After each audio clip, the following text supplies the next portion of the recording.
We begin the news in Kaduna, where the tribunal has upheld the election of Governor Uba Sani of the All Progressives Congress (APC) while dismissing the petition filed by the People's Democratic Party (PDP) and its candidate Isah Ashiru. In the judgment, two judges of the three-man panel led by Justice Victor Ovawe struck out the petition because the preliminary notice was filed out of time after the 21 days prescribed by the Constitution and was deemed to have been abandoned. However, one of the judges disagreed, saying that the preliminary notice was properly filed and was not abandoned. To speak more on this judgment is legal practitioner Liberos Oshoma. Thank you very much for joining me. Now, what do you make of this judgment over the Kaduna State governorship elections? The majority judgment held that the petition was filed outside of the 21 days.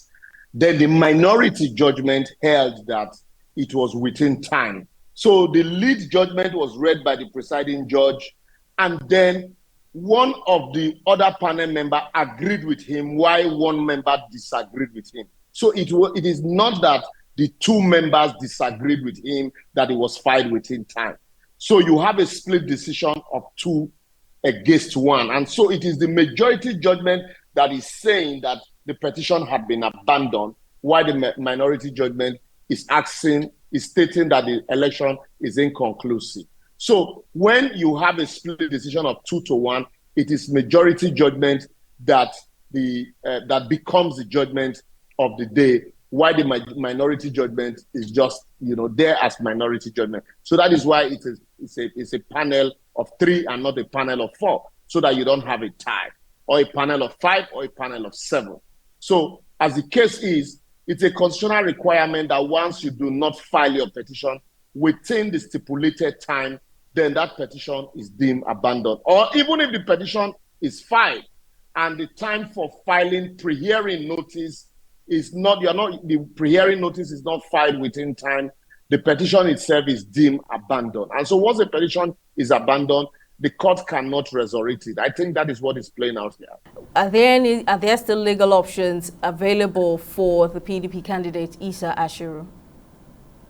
Yes, options are very available. You go to Court of Appeal and then you go to the Supreme Court. I know that both parties will cross appeal. The PDP candidate will appeal, and then the APC candidate will cross appeal until the matter gets to the Supreme Court. So at the tribunal level, it is just the first stage. The matter has 2 more steps to go. So this is just the first step until the Supreme Court finally determines it. The governor would still continue, provided he files an appeal within, I think,